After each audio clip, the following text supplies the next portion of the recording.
হতে পারে। আসলেই মানুষ বিপদগ্রস্ত হলেই তার বিপদকে বুঝতে পারে।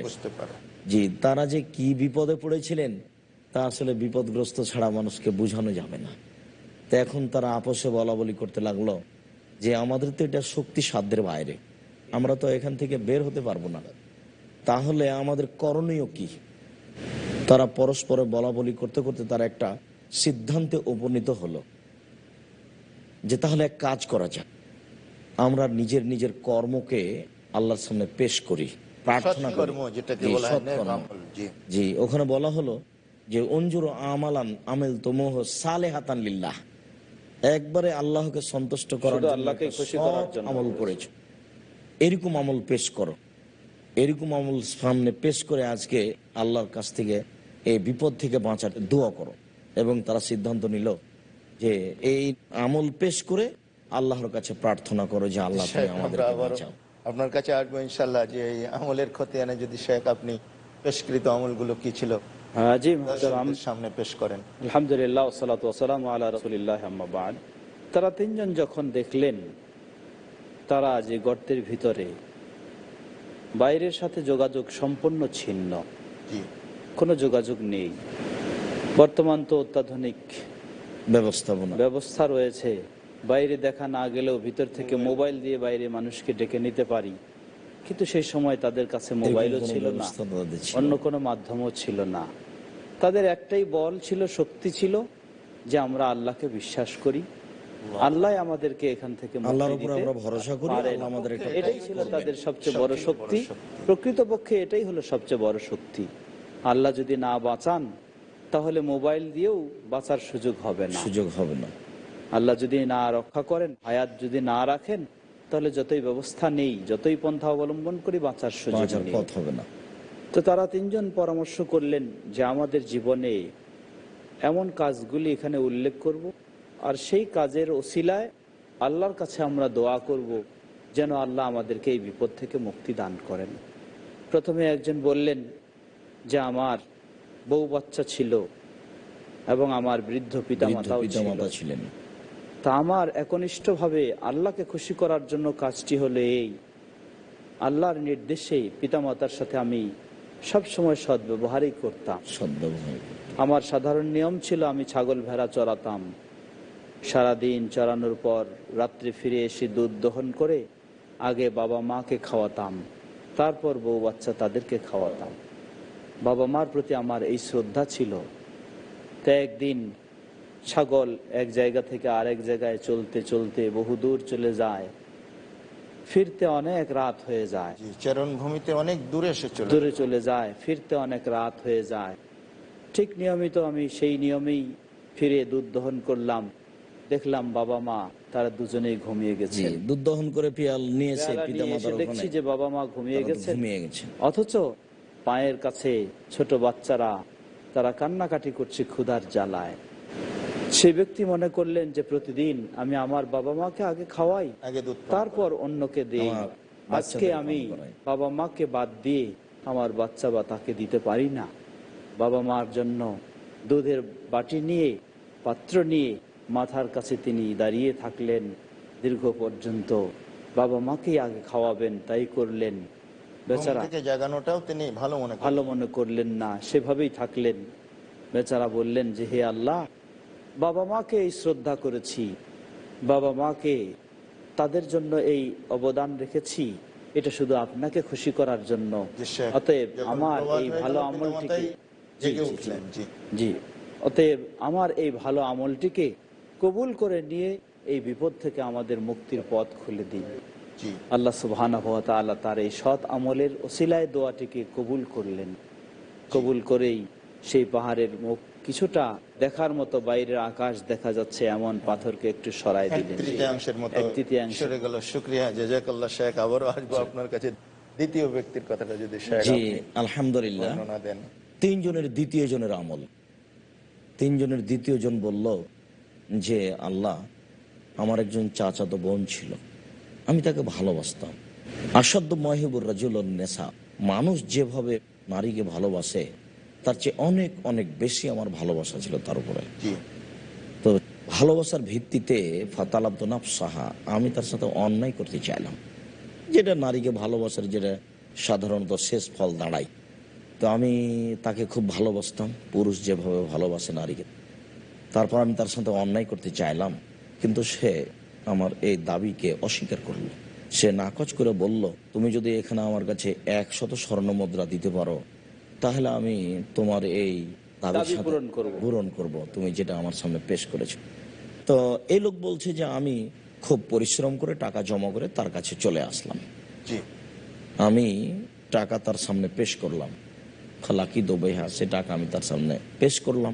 বাইনারি জেলায় আমি তার 2 পায়ের মাঝে বসলাম। ঘটনা প্রবাহের এই স্তরে এসেই আমরা একটু ছোট্ট বিরতি নিয়ে, বিরতির পরে আবারও আমরা আপনাদের সামনে এই বিষয়গুলো উপস্থাপন করব ইনশাআল্লাহ। আসসালামু আলাইকুম ওয়া রাহমাতুল্লাহি ওয়া বারাকাতুহু।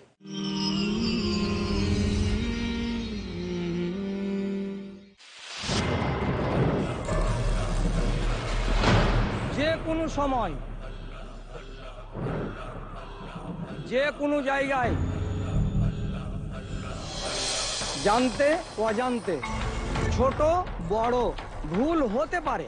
শেখ বদরুদ্দোজা নদভী। তবে যারা লজ্জিত হয়ে পরিষ্কার মনে প্রায়শ্চিত্ত করে, মহান আল্লাহ তাদের নিশ্চয়ই মাফ করেন।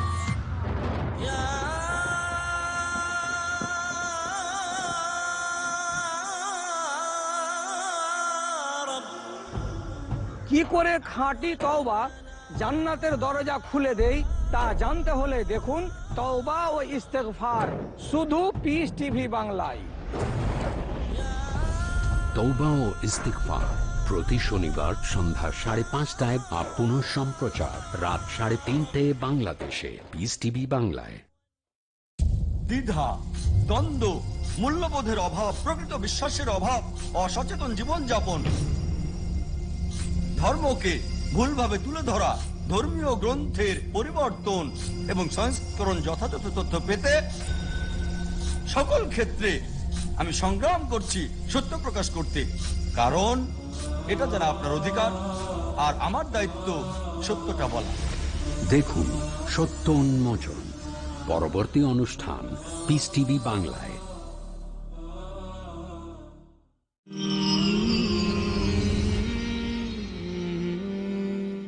আসসালামু আলাইকুম ওয়া রাহমাতুল্লাহি ওয়া বারাকাতুহু। সুপ্রিয় দর্শক শ্রোতা, অনেক অনেক ধন্যবাদ বিরতিকালীন সময়ে আমাদের সাথে থাকার জন্য। আমরা যে আলোচনা আপনাদের সামনে পেশ করছিলাম সেই ধারাবাহিকতাই আবারও অবতীর্ণ হচ্ছি।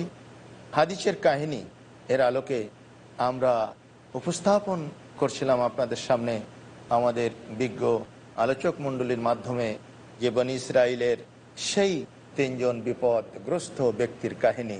জি শেখ, যে পর্যন্ত বলেছেন। তারপর সেই 2য় জন পয়সাপাতি সংগ্রহ করে সেই মহিলার কাছে নিয়ে উপস্থিত।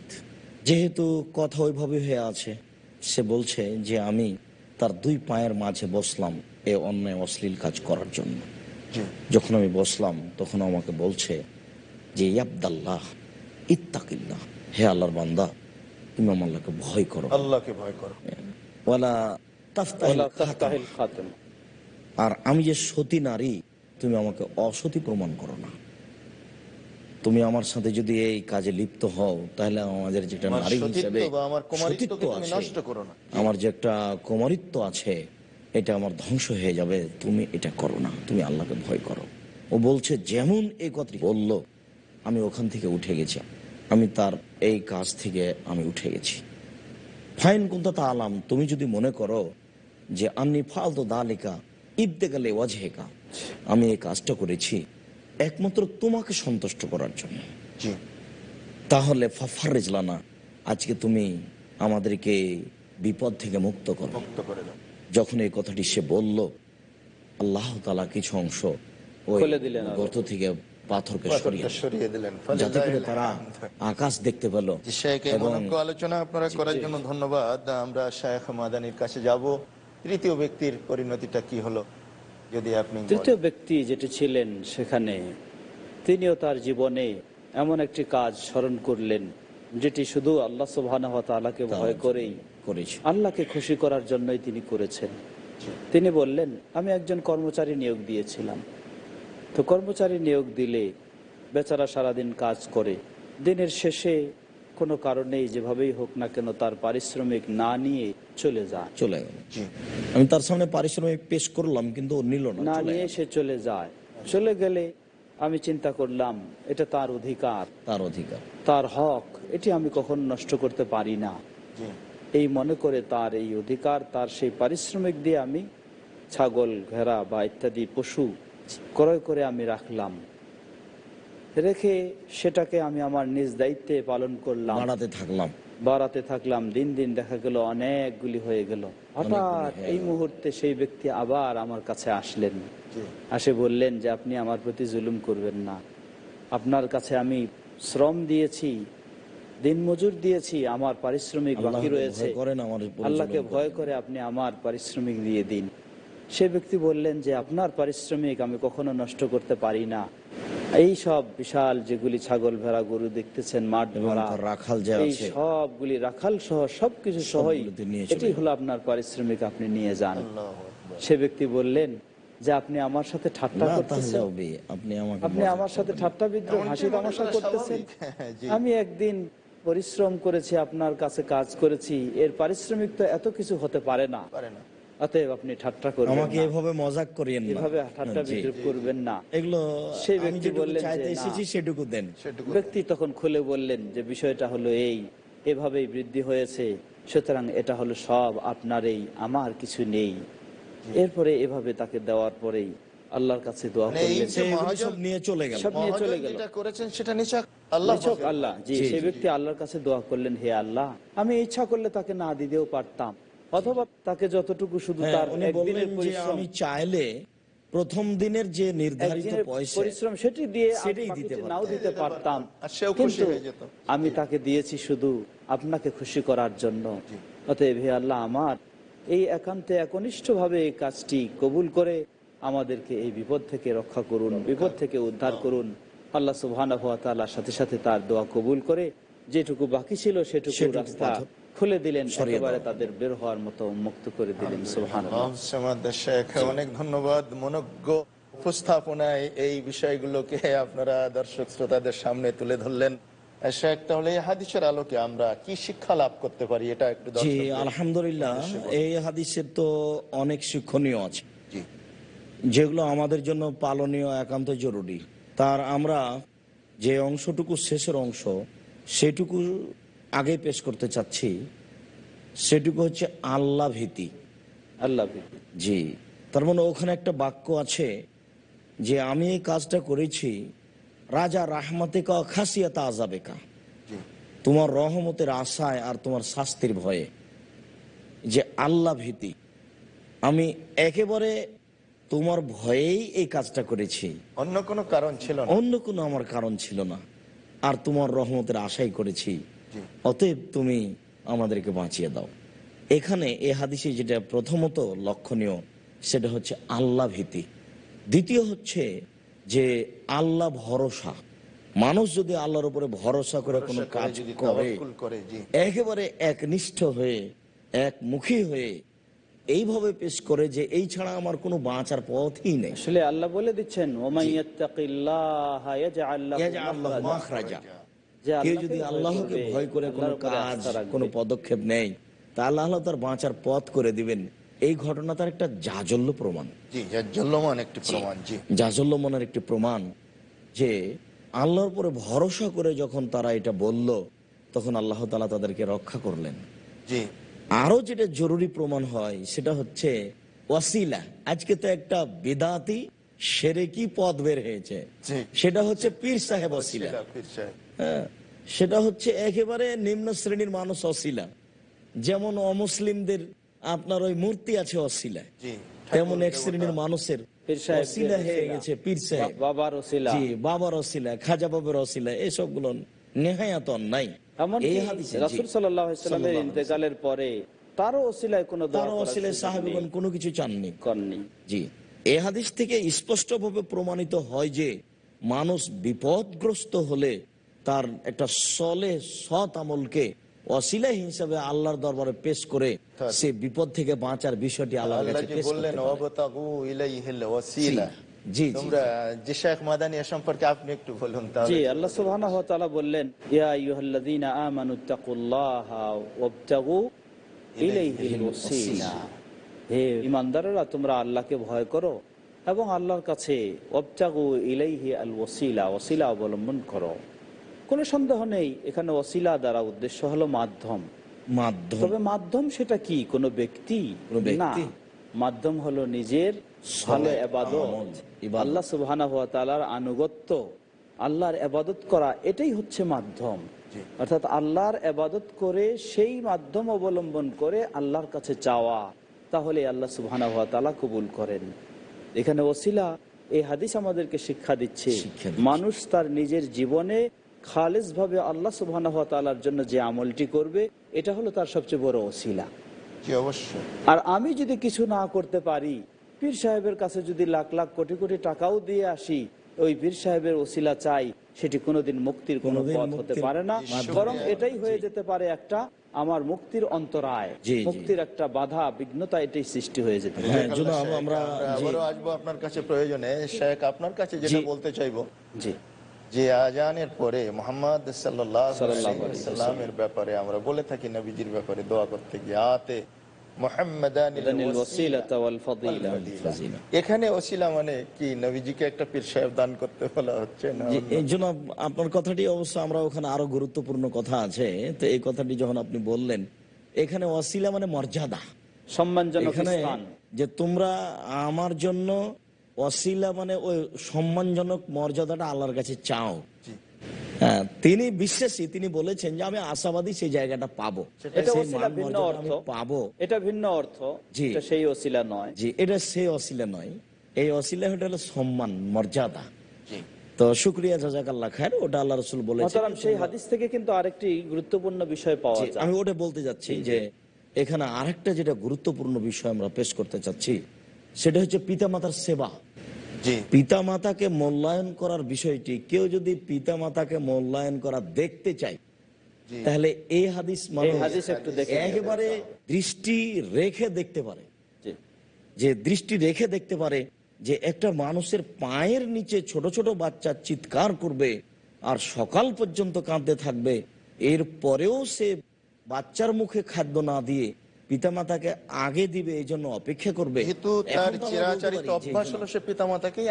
এখন তো আমরা দেখতে পাচ্ছি যে আমাদের চোখের সামনে যদি আমাদের ছেলে এবং মেয়ে একটু কেঁদে উঠে, তাহলে আমরা লাফ দিয়ে সেখানে যাই এবং বলি আব্বু কি হলো, আম্মু কি হলো, কিন্তু আমরা পিতামাতাকে তো এই হিসেবে মূল্যায়ন করতে পারি না।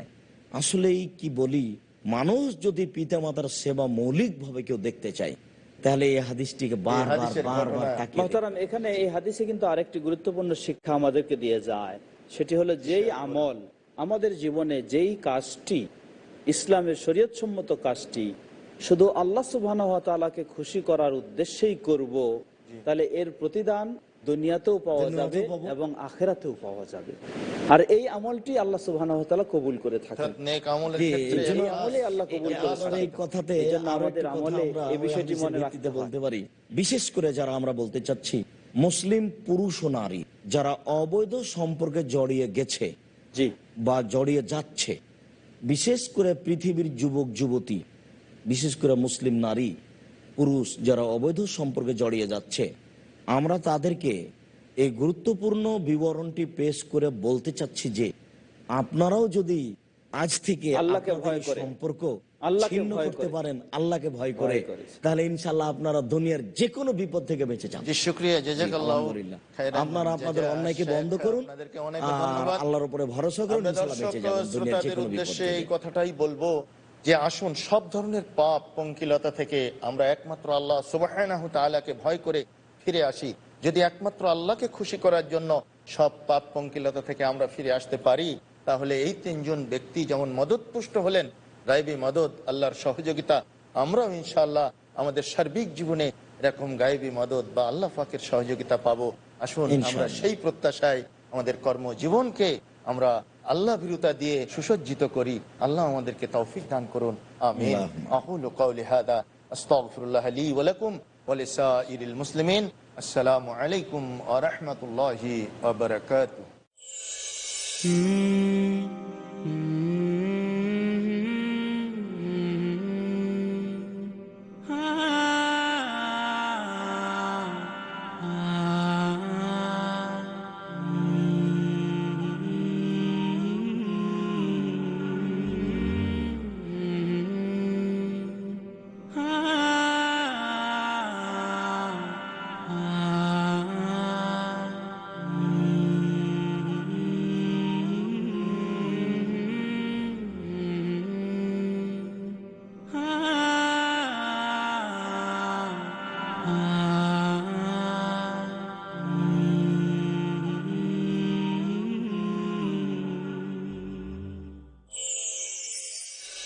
فارتقي في الخير وارقى أفقا إنها العلياء تبغي مسلما أنت عنوان لأمجاد الهلا فاهجر الأوحال واصعد في السماء فاهجر الأوحال واصعد في السماء فارتقي في الخير وارقى أفقا إنها العلياء تبغي مسلما أنت عنوان لأمجاد الهلا فاهجر الأوحال واصعد في السماء فاهجر الأوحال واصعد في السماء لن ترى يوما ونجمك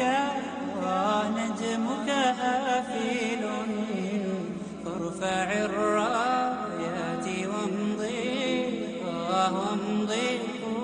قدما تسرج القنديل واشعل همة واركب الأهوال مهما أضلى